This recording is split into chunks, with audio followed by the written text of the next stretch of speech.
Tocca a te adesso, sei coinvolto in una nuova missione. Allora, Eden sta preparando un carico composto da una serie di lotti diversi.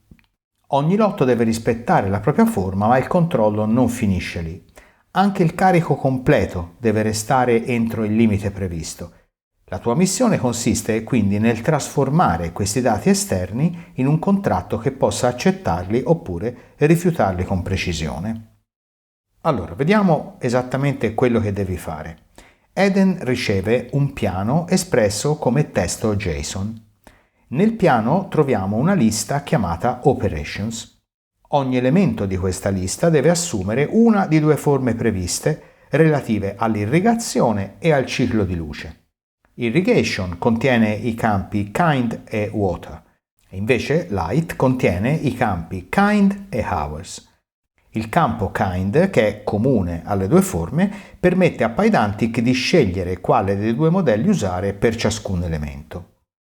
Come regola generale, i valori di water e di hours devono essere sempre maggiori di 0. Poi, il modello principale deve controllare anche due regole complessive. Prima regola: la somma di tutti i valori di water non deve superare il valore water reserve. Seconda regola: la somma di tutti i valori hours non deve superare il valore light limit. Infine, devi validare il testo JSON ricevuto in ingresso e, se il piano è valido, produrre poi in uscita il risultato come un dizionario Python. Cominciamo allora a costruire il testo JSON del primo caso di prova che userai in questa missione. Qui noi dichiariamo i due limiti del piano e apriamo la lista Operations.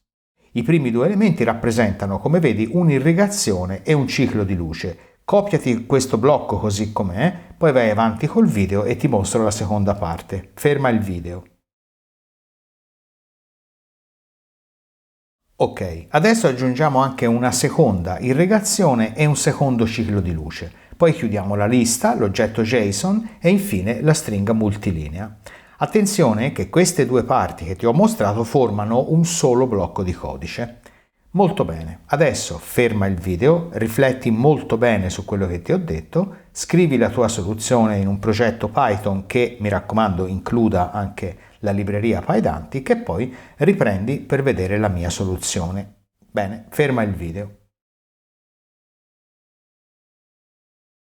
Ok, eccoci qua. Allora, cominciamo dagli strumenti necessari. Da typing importiamo literal, che noi useremo per distinguere i due tipi di operazione, e annotated, che ci permetterà di aggiungere il discriminatore all'unione. Da Pydantic importiamo gli strumenti che abbiamo già incontrato nelle lezioni precedenti. Il primo modello che noi dobbiamo realizzare rappresenta un'operazione di irrigazione.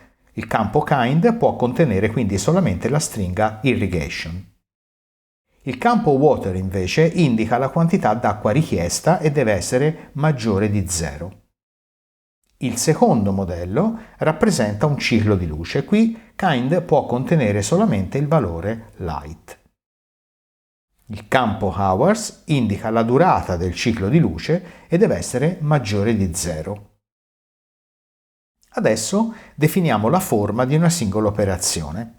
Ogni elemento può essere un'istanza di irrigation oppure di light. Il discriminatore è il campo kind.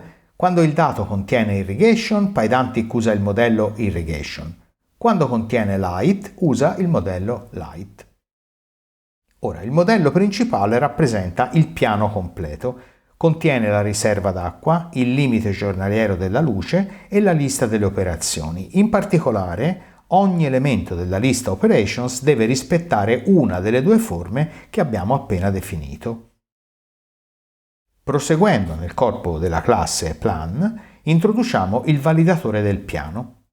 Allora, i due limiti dipendono dall'intero piano, non da un singolo campo. Per questo motivo noi registriamo un validatore del modello. La modalità after lo esegue quando la lista e tutte le sue operazioni ormai sono già state validate. Vediamo allora come sviluppare la funzione checkLimits.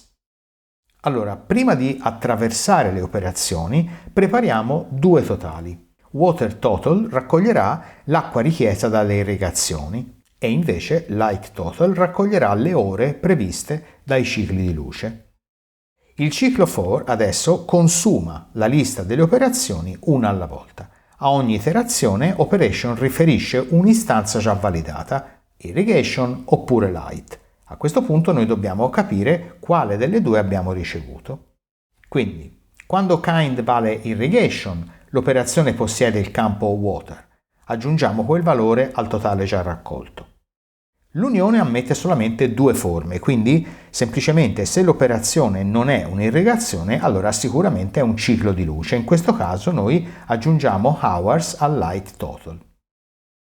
Una volta terminato il ciclo, water total contiene la quantità richiesta da tutte le irrigazioni. Ora, se supera la riserva disponibile, allora, come richiesto dalla missione, il piano non è valido e noi dobbiamo sollevare l'eccezione value error.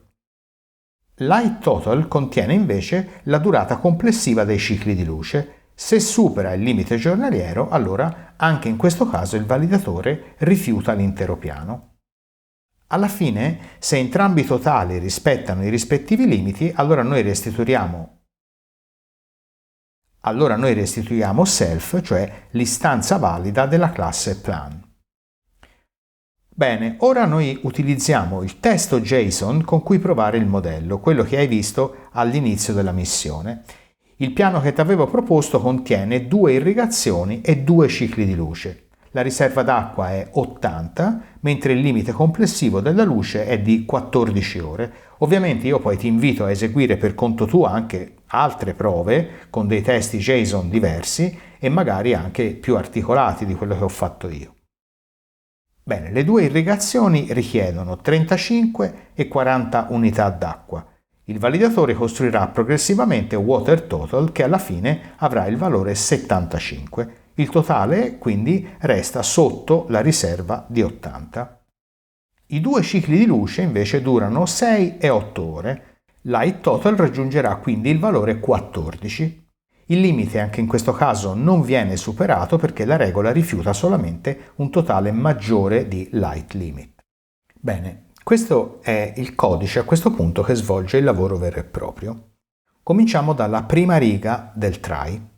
Passiamo JSON data al metodo modelValidateJSON sulla classe plan. Pydantic legge il testo JSON e prova a costruire un'istanza valida del modello plan.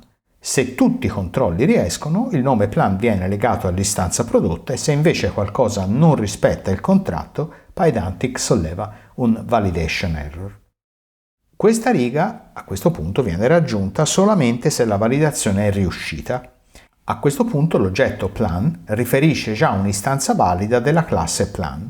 Con moduleDump chiediamo a Pydantic di produrne una rappresentazione composta da normali dati Python.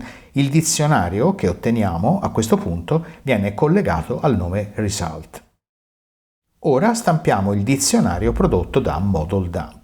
Se siamo arrivati fino a qui, significa che il testo JSON rispettava sia la struttura dei modelli sia le regole complessive definite in check limits.